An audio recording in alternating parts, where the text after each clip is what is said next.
The Producer Spotlight with Mr. Instro.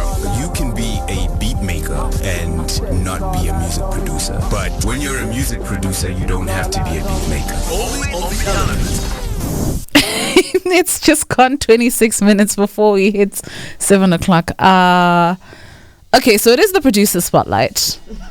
And I just want everybody to know that I can't stand my team. Aziz, come on now. Come on. I hate it here. Yeah, but I hate it here. And I want everybody to know that I hate it here. Okay. But I'm here. Nonetheless. Right. So Commitment. It's 26 minutes before we hit 7 o'clock. It is the Producer Spotlight with myself and Mr. Instro. I'm going to try because, wow, I almost lost it yesterday.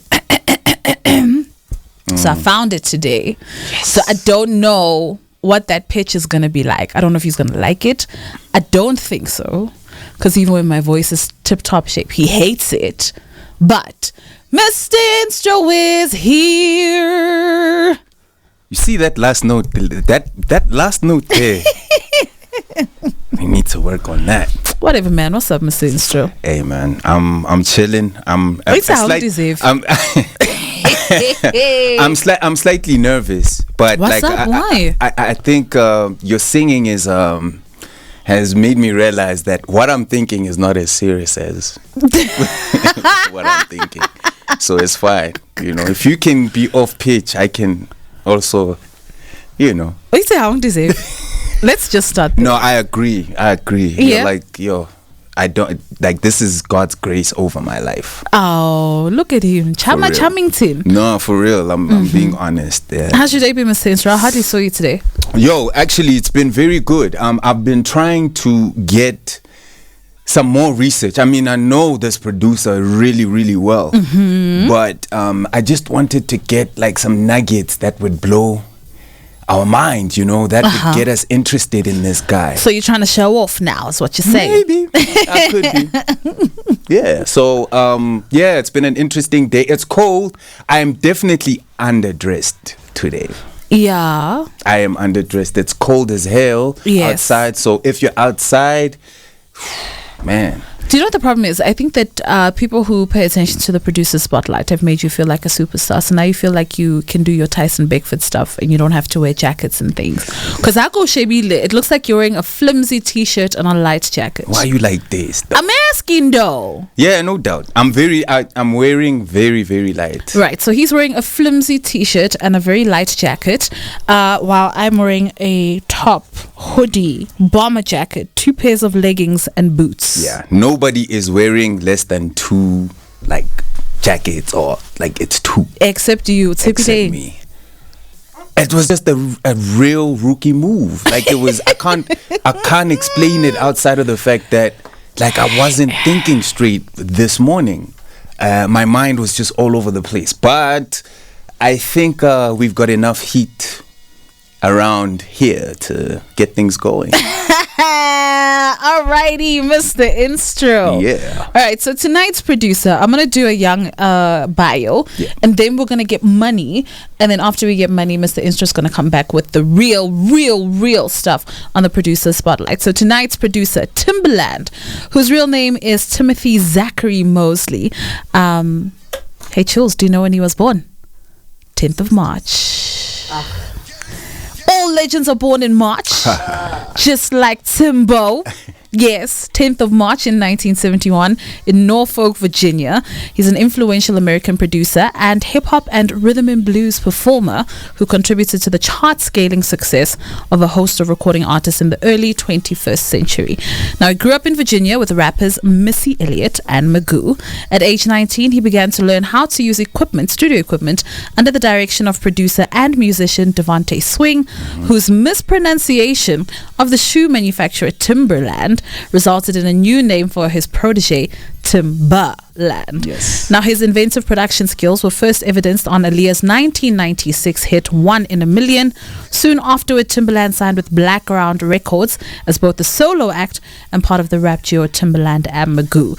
In 1997, the two put out their first album, Welcome to Our World, featuring the contributions of Missy Elliott and Aaliyah, along with the hit song Up Jumps the Boogie, which achieved platinum sales status. That's just a shorty for you to hold on to. Yep. We're taking a look at Timbaland, myself and Mr. Instro, from now until we hit 7:30. If you have anything that you want to say, anything that you want to ask, you can catch us on @Massiv Metro on Twitter and actually across all social media platforms, or you can hit us up on our WhatsApp line on 074-940-7992. Right now, we're going to take a money break. Thereafter, we're going to play you Ludacris with Roll Out, and then class is officially in session right here on the Producer Spotlight.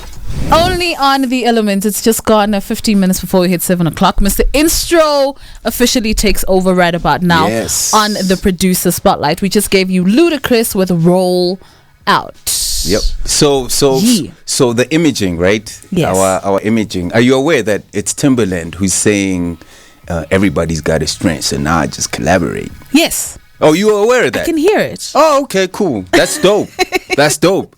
I just wanted to let you guys know that that's how much we love this guy. Right. You know, that's how much we're inspired by Timbaland, that, you know, we'll even, you know, use his voice for our imaging. Mm-hmm. You know, he's that inspiring. So going back, right, to his beginning days. Yeah. He started off as a DJ. This seems to be the story of a lot of really, really dope producers, especially those that we have spotlighted on this here show. Of course. Yeah. And it's a very simple science, okay? When you learn how to DJ, you don't just learn about different music and different textures of music, but you learn about the engineering that goes behind the music, okay? So after you've learned how to DJ, you'll actually have this knowledge, and it'll be up to you whether you want to apply it or not. So what most producers do is they'll be like, okay, cool, run into a sampler or run into a keyboard and go, okay, how can I, incorporate what I know from playing records into this, this way of creating something new. Right. And that's when the magic starts. Is that why you find a lot of people that we know predominantly as DJs then moving into making music? Yeah. And less so seeing producers moving into DJing? Yeah. Yeah. Yes. I want to say yes in what you said first. Right. You know, a lot of we see a lot of people moving into from being DJs into producers because they realize that, oh snap, I can actually do more with this. Right. But it's not as popular for a producer to become a DJ unless you are a K-Tranada or like you're in that new age space. But if we're talking about, producers from the 90s, producers who are coming up in the 2000s, they weren't too keen about that. Right. Why?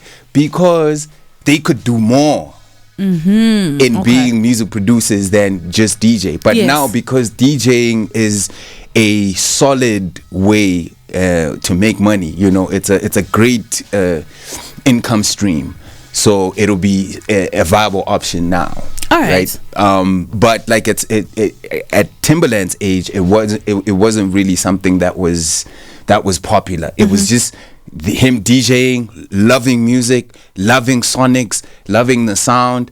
And moms is buying a keyboard, and you can sample in this keyboard, and you're just messing around with the sounds, and before you know it, you're just mastering this keyboard. And next thing you know, you meet up with Missy Elliott, in high school. Yeah. And the rest is history, right? Man, my high school sucked. I feel like I didn't go to high school with anybody that's like super iconic right now. You know what I mean? Like, there are people who are like, oh yeah, I went to high school with K.O. Oh yeah, I went to high school with Instro. I went to high school with not a goddamn soul. Really? For real. Well, are you I went to high school with me. Yeah, okay. I guess you're the one holding the flag, because I went to high school with a lot of people that are in the game right now. But really? Yeah, but story for another day. We're talking about Timbaland right now. So yes, back to Timbo and Missy. Yes. Yeah, so he released his first project in 1990. The year I was born. The year you were born. Yeah. Right? As DJ Tim. That was his AKA Timmy Tim. Okay. Right? And that, I mean, it was his first project. I think it's important to get that, like, I want to call it snyama out, let the music gods just like say, okay, we are punishing you. You're not going to get any love from this. This is actually going to sound whack. I get that. Remember that I was telling you the other day that I bumped into my first ever opening show link. I was like, nah, I wouldn't have listened to this. So when you listen to this project, you kind of get the feeling that, okay, cool, Timbo was sort of like wet behind the ears, but you can still hear potential. Yes. Even as an A&R right now in 2021, if I heard this record, I would be like, okay, I need this guy and I need to polish him. There was a lot of potential, there was a lot of talent. Okay, that's so dope. we can't rule that out, right? It wasn't until 1997 when he made the first hip-hop record. 7 years. Yeah, 7 years. It wasn't. I mean, he's always dabbled around. I mean, hip hop music was popular in the States at the time because it was emerging at the time. So, wanting to rap and having the desire to make rap music was there. It's a natural thing for someone who's young at that time, who has access to instruments. Even people who are in church, they would play your instruments, hallelujah, whatever. But when they get home, it's, let's see what we can do with this boom bap that's going on now. That's so interesting. Yeah. And that's the power of music. You get introduced to God via the church, and you get introduced to God via a boom bap beat. So I think that was pretty much Timbo's story. I mean, he is traditionally an R&B producer. Traditionally, that's what his forte is. Because his first producer placement was in 1994 when he collaborated with the guy we were talking about now, Devante Swing. Yes. Who he met through Missy. Okay. Right. So that was the connection there. And they started producing together in the Jodeci album. Right. So that's where his R&B forte comes from. That's who his mentor was. And at the time, Jodeci was huge. Yes. Huge. So he was like there just opening his eyes and seeing what these guys were doing. But because of his talent and his ability to hear what was going on, it was easy for him to adapt and to become a big value producer in that surrounding. And when it was time for Missy to drop, it was a no-brainer. It was like, Tim, let's go into the studio. And then 97... Super Duper Fly was released. I can't stand the rain. So that makes me want to ask you a question, Mr. Instro. Do you think, and I might have asked you this question weeks ago in a different way, but it's popping up once again in my brain. Is there merit in being able to produce other genres before you start producing hip-hop? Do you think that makes you a better hip-hop producer? I might have said something different when you asked me last time. So I think that's the beauty of music. Sometimes it depends on the producer. If we're talking about a producer like Timbaland, it definitely goes a long way to have knowledge of other genres. I mean, this guy, him and Dr. Dre started a movement, in the early 2000s, a movement of these Indian samples. Yes. You know what I mean? Like, in fact, Dr. Dre did this. He just put his foot in the pool and was like, "Hey, it's too cold. Yeah, it's the water's too cold here." Yo, Timbo, like DJ Khaled likes those, those posts where he's just jumping in the pool and having fun. Oh yeah. That's what Timbo did. He went all out with them Indian samples. And guess what? He got sued left, right, and center. Oh, really? For sample clearances. I almost said, really? Yeah. But you gotta look up to people like Timbaland as a producer, because he didn't care. He was just making music. In his mind, he was creating something on top of something. Right. Do you understand? He wasn't really jacking the stuff. I might say something different later, like I'm saying, but because this reminds me of the chat that we had about sampling. Yes. Like, I don't know if it was late last year, earlier this year, and sample snitching and all this stuff, right? But okay, as a true creative, would you advise that a producer just throws caution to the wind and takes the risk anyway because of the art? They're creating beautiful art. Or in this day and age, would you say it's advisable to be a little bit more clean and to follow the rules even just a little bit? It depends on who you are, unfortunately. Okay. It depends on who you are, because I could say to you, as someone who is going to make a song and it's going to be released under Universal, then you're definitely going to get in trouble, because it's going to get into their system and they have to find out all the credits and know where you sampled the song. But if you're just doing what you're doing, I don't think there'll be a problem that much, So it depends on what your stakes are. Right. I know that if somebody was looking for me, which they have in the past, they would find a lot, where that isn't cleared. They would find a lot that I was just, you know what? Nah, I'm just gonna drop this, right? Because it feels right, because I'm an artist, and also it depends on the amount of money you make from from whatever sample that you sampled. I mean, I read not too long ago, I think a couple of days ago, right, that Sting makes about $2,000 a day just off of the P. Diddy joint, I'll Be Missing You. What?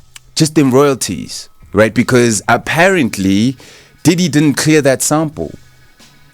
Sting has the actual sample, the original song is Sting, I'll Be Watching You. I think that's what the song is called. I'll Be Watching You. And so this homie, your mourning your homie's death. That guitar riff is it's everything, bruh. The thing. It's everything.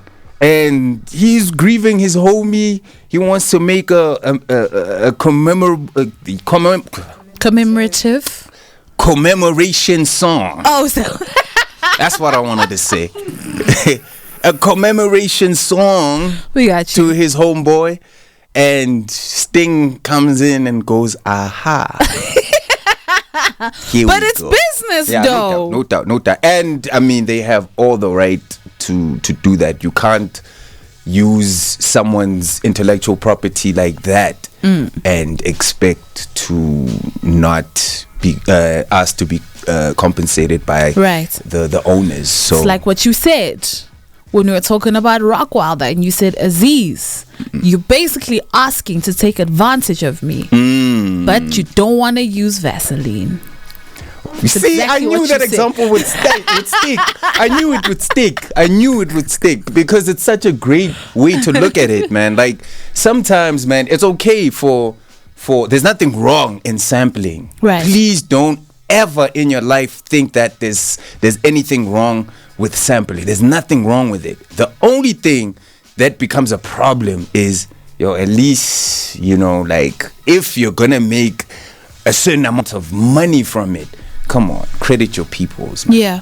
Because they are part of you making that money, So that's why I don't mind that Sting is making that much money. Trust me, Diddy is making more.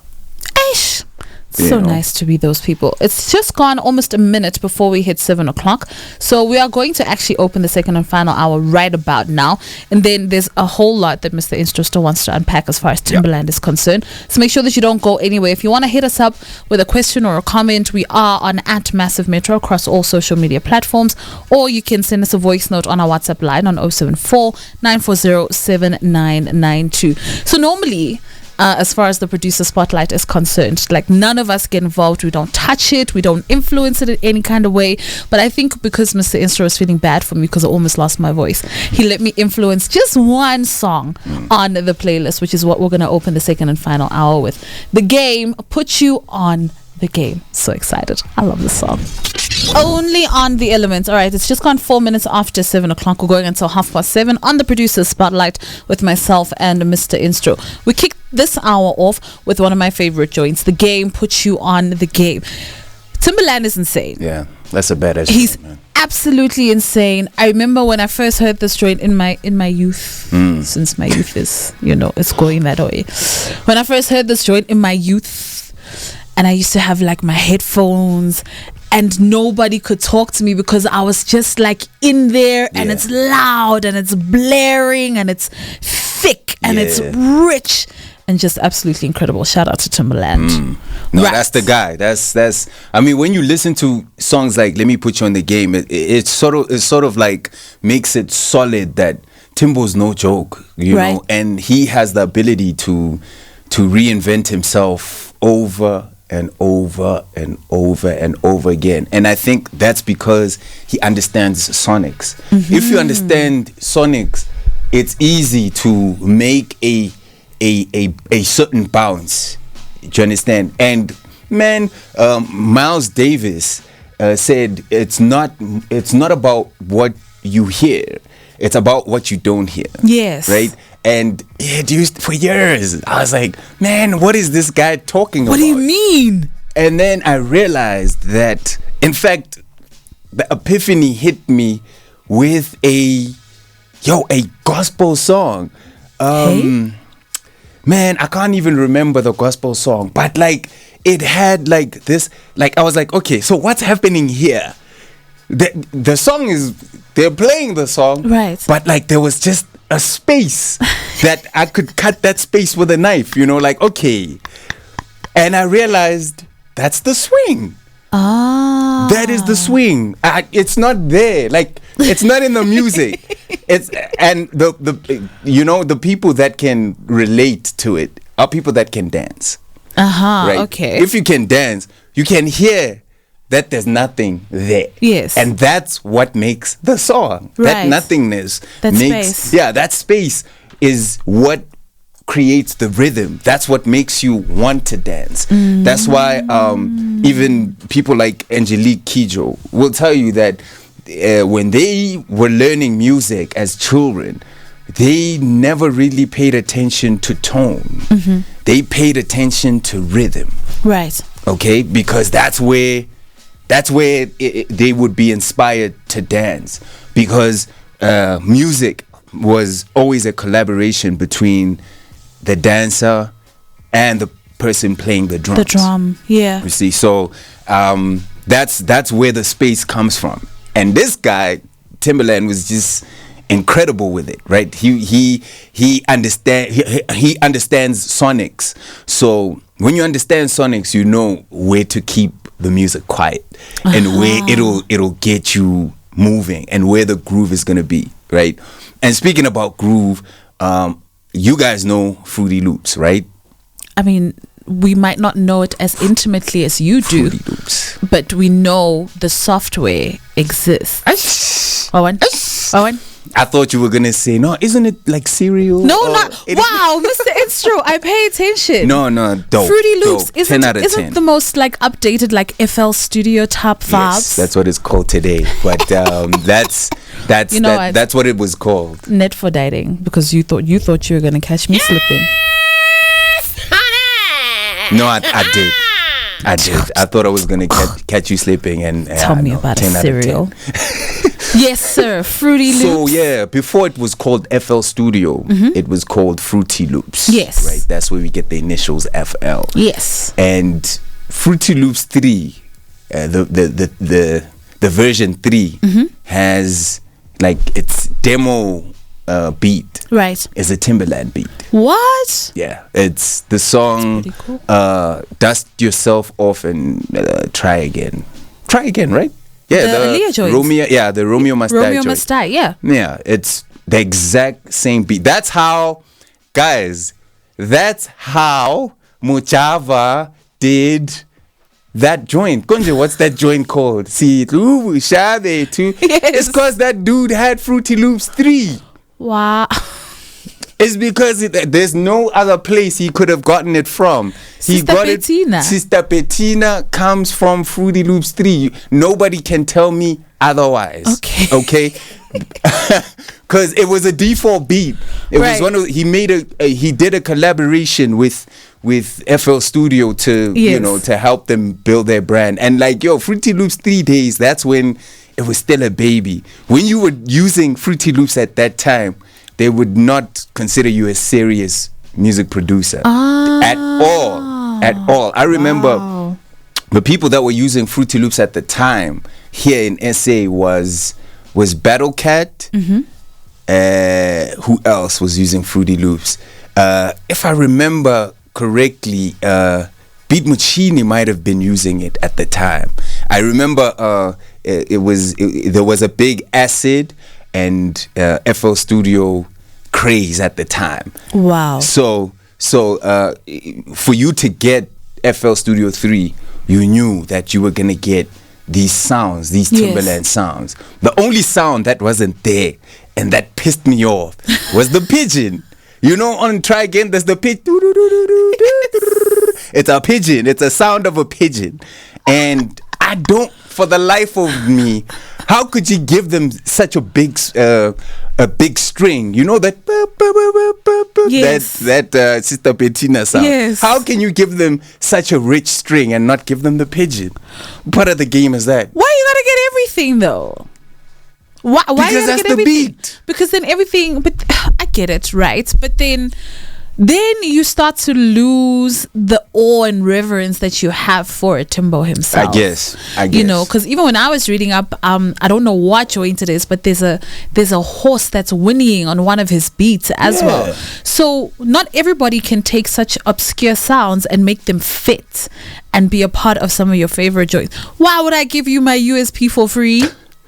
Really, no Instro? doubt. I hear that. I hear that. And I just thought it was so dope that he would, give us a tutorial of some sort, on how to use Fruity Loops using the beats that, like, one of the biggest, releases that he's ever done. I mean, anything with Aaliyah is certified, like that's Timbaland, like at his pinnacle, when he was just flowing, when this music was just coming out of him, and to give us software, introduce us to software that would make that process much easier, and for us to also be inspired by it was great, was awesome, and he has this crazy, well, it's not crazy, but it's a very interesting theory. Okay, right? hit me. I like theories. Yeah, it's the Quincy Jones theory. Okay. Right?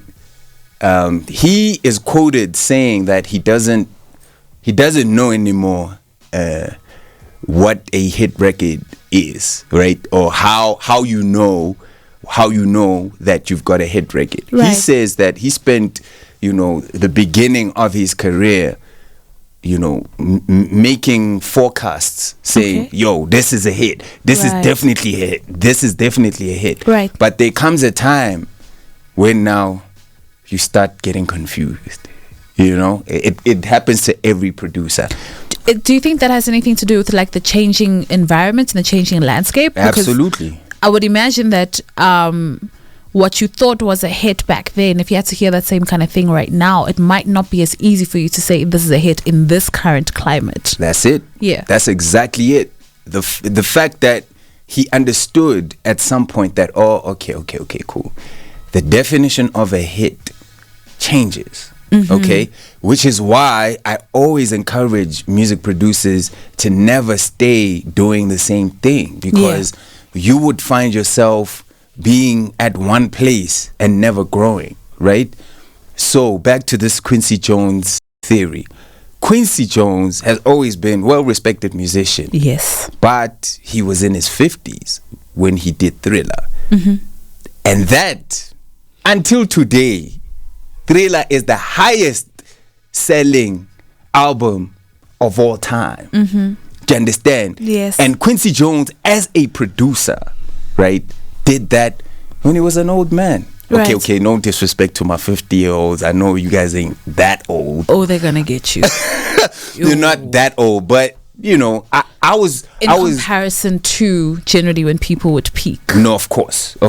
His peak was in his 50s, and Timbaland made reference to that, and he was like, okay, because of that example, because of what I saw, I knew that I could, number one, make music till the day I die, and two, Which I love, yes. Yeah, and two, I don't know when that Quincy Jones theory is going to come.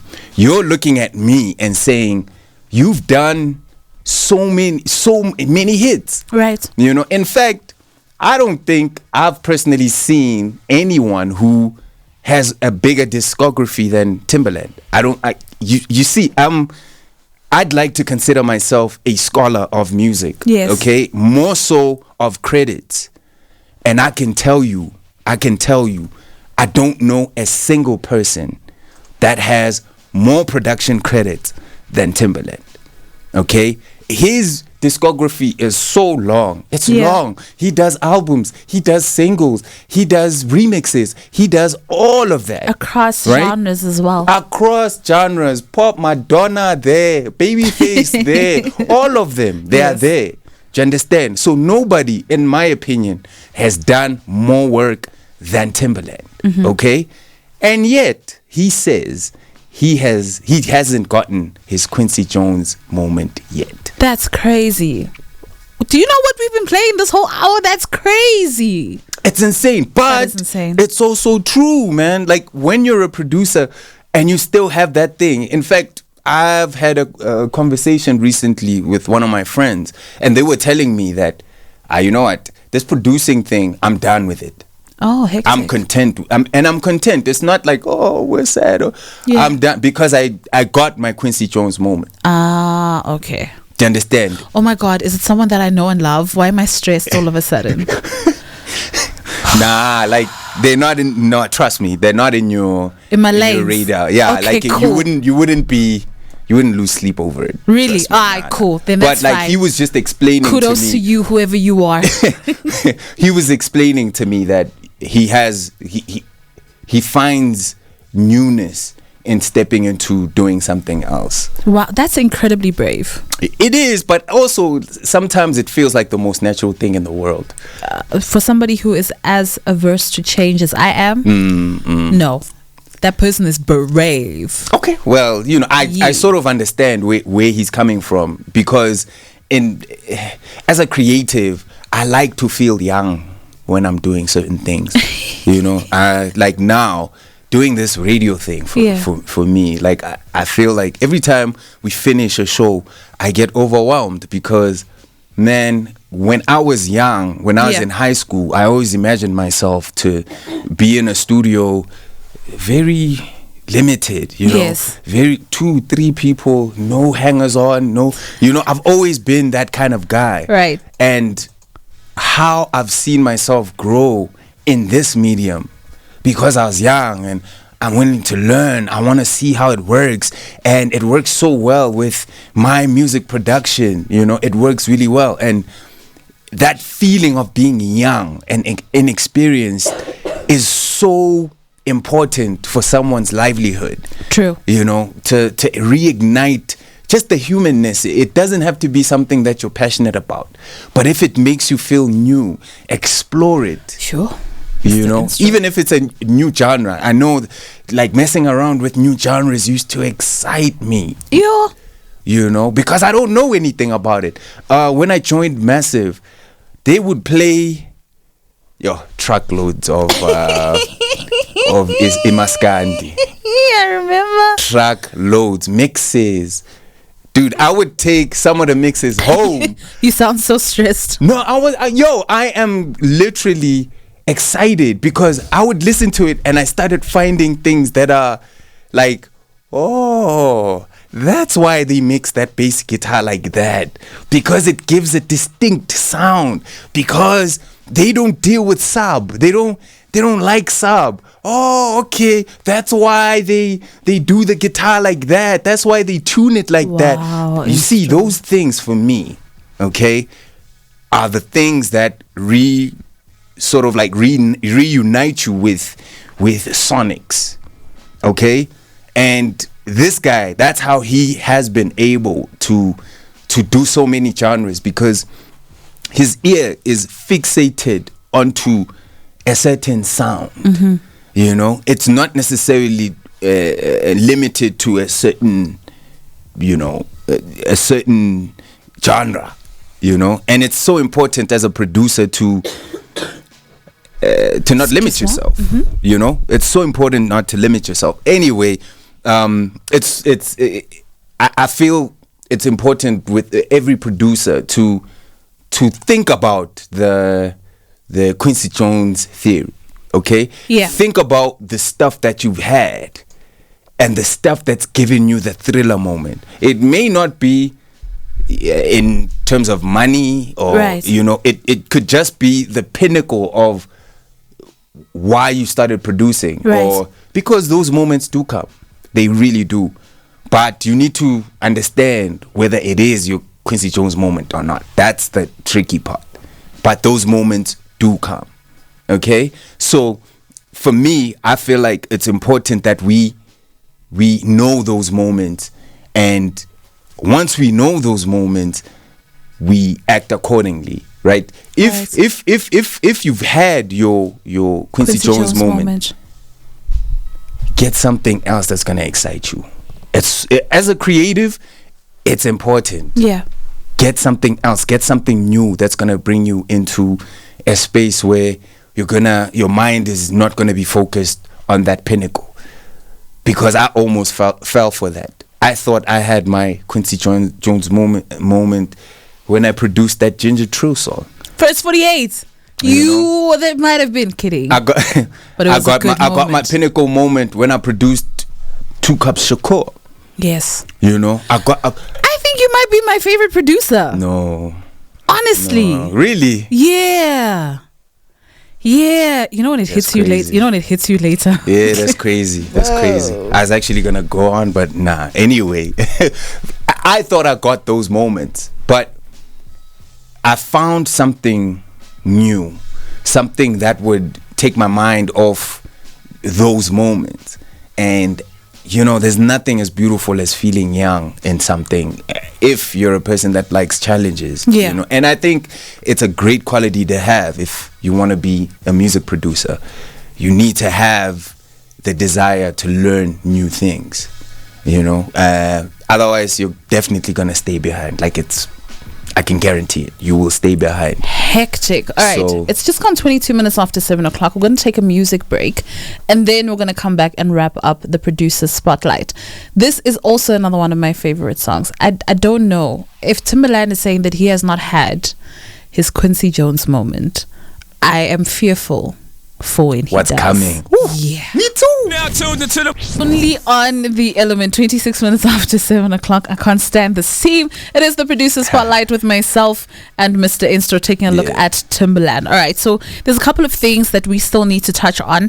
I wanted to ask you, Timbaland, from the joints that we played today, and some of my favorite Timbaland joints, if you take a listen to Put You on the Game, and if you also listen to Do It Off Your Shoulder, it's thick, it's blaring, it's loud. But how do you get it right to have such loudness, but it's not noise? Yes. For it to come together beautifully in the way that we love now? 2 things. First one is a really good sound engineer. Okay. I think Timbo has been very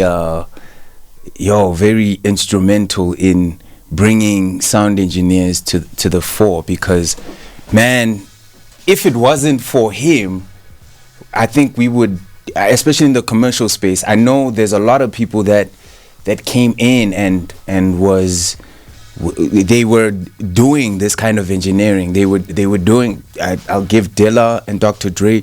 Ooh, I got a story about Dr. Dre. I gotta tell you this. You'll tell me. I mean, it's in relation to the sound engineering thing, right?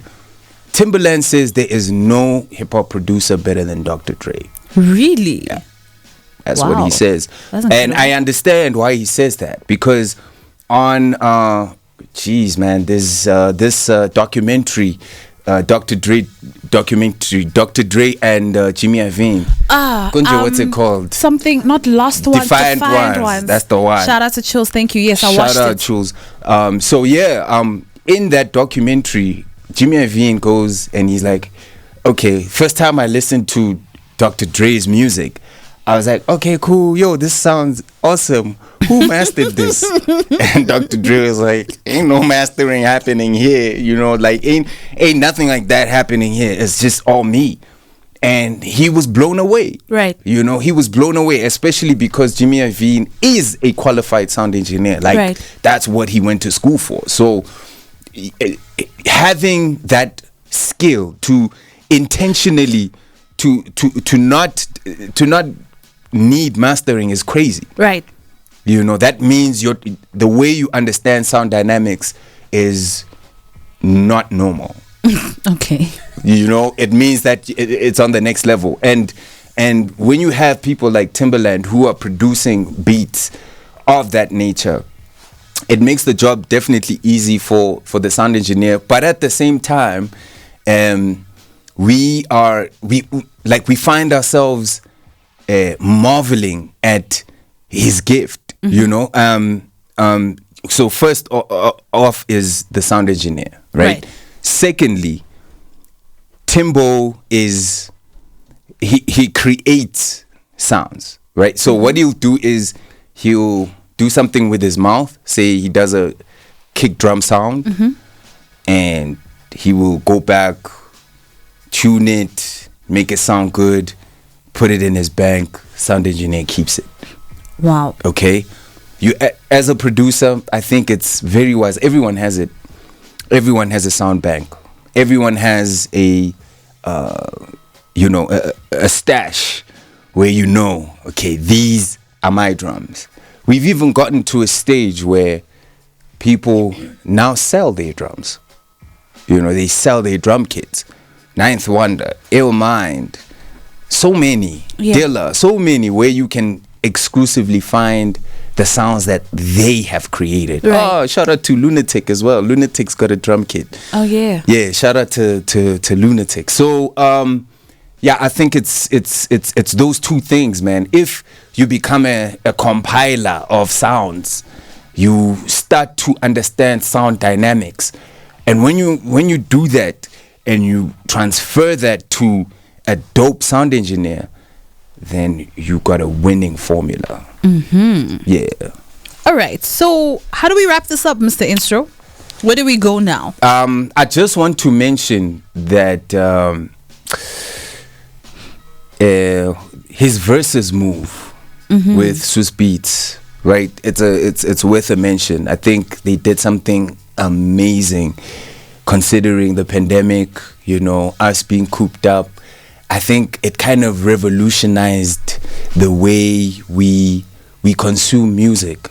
Even how they're growing now as verses. Now it's like an establishment. I think we can learn as creatives how. But I think it's more Swiss Beats, and his direction. Because Timbo is all creative. I know that. Well, I don't know Timbo, but I know the kind of creative he is. Okay. His brilliance needs a business mind, like a Swiss Beats, who will say, I hear this thing, but you can take it to the next level. Right.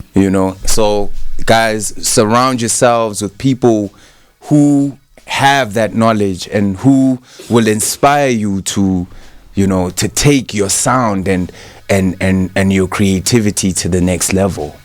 and it's this versus thing that will, you know, that I think we'll look at Timbaland and look at his legacy and go, yeah, GOAT, greatest of all time, you know. Okay. Definitely, like, I know my brother would be listening, and he that's facts for him, you know. Timbaland is that guy, and I think we can all lean towards that kind of respect.